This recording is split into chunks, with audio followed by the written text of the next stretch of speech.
My name is Callum Reyes, I'm 42, and I own a converted warehouse property in Manchester's Ancoats district, 8 units, and a shared ground floor fitness room I installed myself during lockdown. It wasn't luxury, it was practical. A couple of treadmills, a rack of weights, resistance bands, a spin bike, enough for residents to stay healthy without paying for a gym membership. For 2 years, it worked exactly as intended, until Flat 5 Jordan Pike moved in. The first complaint didn't come to me. It came as a joke from a tenant in Flat 2.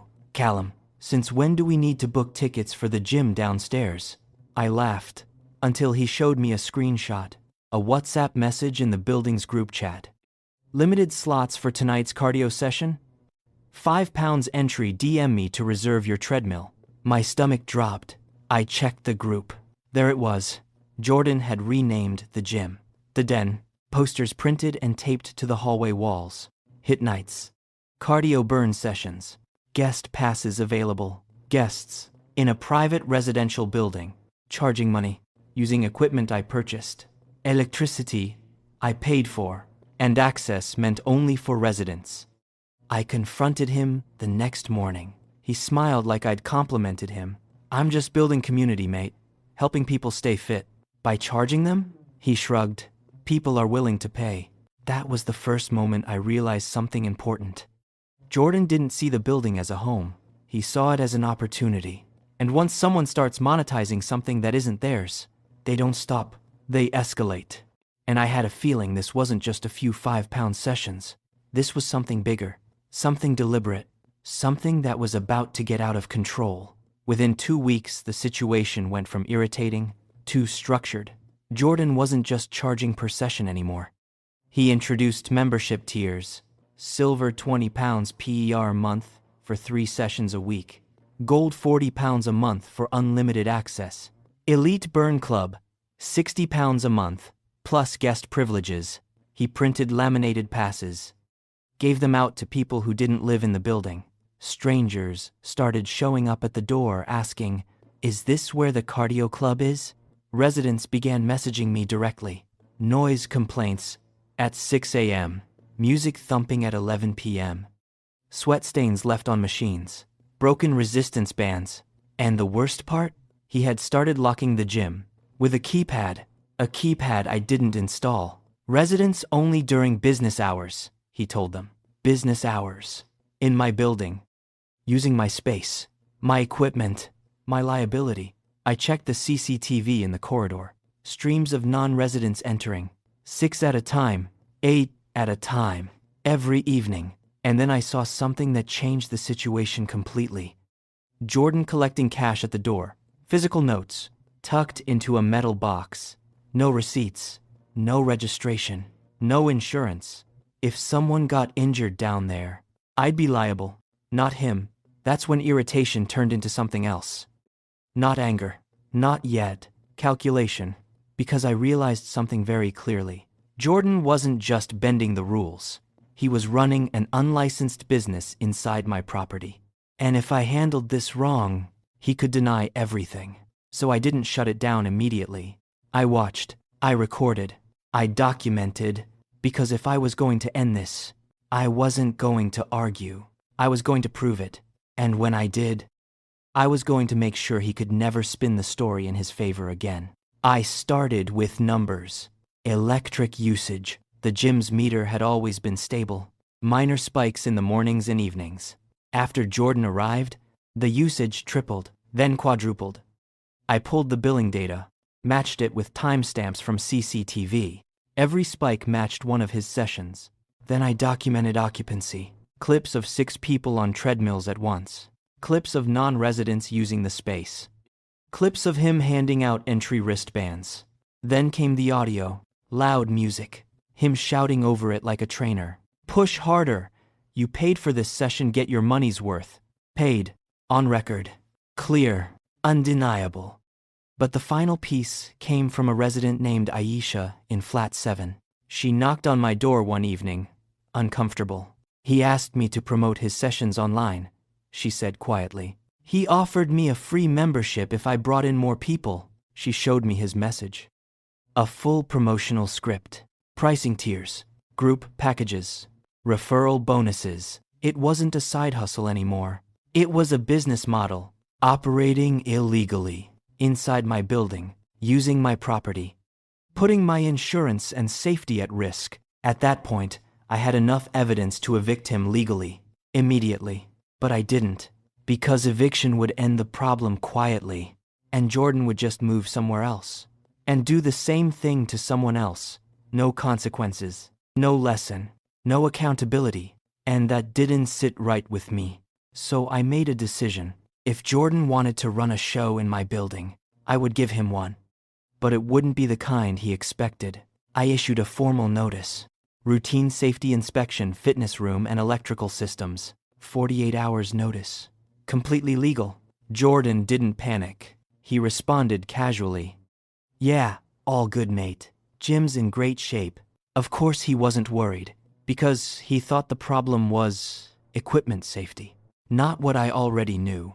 The day of the inspection, I arrived at 6 p.m. Peak class time. The gym was packed, music blasting, 8 people running, 3 more waiting. Jordan at the front, stopwatch in hand. He didn't stop the session when I walked in, just nodded at me like I was a guest. I said nothing. I just walked around the room, looked at the machines, looked at the keypad lock, looked at the box of cash, looked at the sign-in sheet, and then I saw it. A printed weekly revenue log, tucked under the desk. Columns, dates, attendance numbers, cash totals. That was the moment everything shifted, because that piece of paper turned this from a tenancy violation into financial exploitation of property. I took photos, quietly, systematically. Then I left, without confrontation, without warning, without even looking at him on the way out, because the next time I stepped into that gym was going to be the last time he ever ran a session there. And the way it would end would make sure he never tried this again anywhere else. The idea came to me while reviewing the footage. Jordan's entire business depended on one thing: momentum, fast music, continuous running, group energy. So I designed something simple, not dangerous, not illegal, just disruptive. I scheduled a power load test for the building's gym circuit, perfectly within my rights, and I installed a temporary load limiter on the treadmill circuit, set to trigger when usage exceeded a specific threshold, exactly the kind of threshold reached during his packed sessions. Then I set up 3 cameras, visible, legal, covering the gym floor, and I informed all residents. Gym will be under recorded safety testing for the next 48 hours. Jordan saw the notice. He ignored it, because he thought nothing would happen. That night, at 7:12 p.m., his biggest class began. 10 people, music loud, lights on, treadmills running at full speed. And then, at minute 4, the limiter triggered. Power cut. All treadmills stopped at once. Lights flickered. Music died. And for 2 seconds, there was silence. Then chaos. People stumbling to a stop, one man shouting, another losing balance and grabbing the side rail. No one injured, but everyone shaken. And Jordan, standing in the middle of the room, with a crowd of paying customers, and nothing working. I stepped into the doorway. Calm, hands in pockets, safety inspection, I said, and I watched his entire business collapse in real time. The cameras weren't just for safety. They were for documentation. Because what happened next needed to be undeniable. Jordan tried to restart the session. Just a quick outage, guys, give me a minute. But the limiter triggered again, and again, every time he tried to overload the system. People started asking for refunds. Voices got louder. Phones came out. Someone started recording, and I made sure my own footage captured everything. Clear audio, clear visuals. Jordan arguing with customers. Customers demanding money back. Him insisting the equipment was faulty, and then I stepped in, loud enough for the room to hear. This equipment is functioning exactly as designed. What isn't authorized is this business you're running inside a residential building. Silence. 10 people turned to look at him, waiting for an explanation. He didn't have one, because for the first time since he started this, he didn't control the narrative. I did, and I had the evidence. I didn't argue in the gym. I didn't shout. I just handed Jordan a printed document. A summary of everything I'd collected: CCTV timestamps, electricity usage spikes, promotional messages, revenue logs, unauthorized access records. At the bottom, estimated total earnings, £4,320, untaxed, unauthorized, on private property, using shared utilities. He read it. His face didn't explode with anger. It tightened, because he understood what it meant. This wasn't a warning. This was accountability. You owe backdated utility costs, equipment wear, and unauthorized business usage fees, I said evenly. He laughed. A short, hollow laugh. You can't charge me for that. I looked at him. I don't have to charge you. I can terminate your tenancy and pursue recovery formally. Silence. The room behind him was still full of his customers. Listening, watching, understanding. And for the first time, Jordan looked small. I issued the notice that same night. 30-day termination for breach of tenancy and unauthorized commercial activity, plus a financial demand. £2,150 in damages and costs. Not the full amount. Just enough to reflect reality. Just enough to be undeniable. He tried to negotiate, tried to minimize, tried to say it was just a community initiative. But I had the footage, the pricing lists, the cash logs, and now I had witnesses from his own paying customers who had just watched his business collapse. He signed the repayment agreement within 72 hours because he knew if he didn't, it would go further, legally, publicly, permanently. Jordan moved out quietly. No farewell, no last-minute argument, just boxes and one final look at the gym as he left. The room returned to what it was meant to be. Quiet, available, shared. Residents came back, slowly at first, then regularly. No tickets, no membership tiers, no strangers at the door, just neighbors using a space that belonged to all of them. The electricity bill dropped back to normal within a week. The noise complaints stopped. The building felt like a home again. Sometimes I replay that night in my head. The moment the power cut, the silence, the confusion, the way his business unraveled in front of everyone who trusted him. I could have just evicted him, quietly, privately, but I didn't.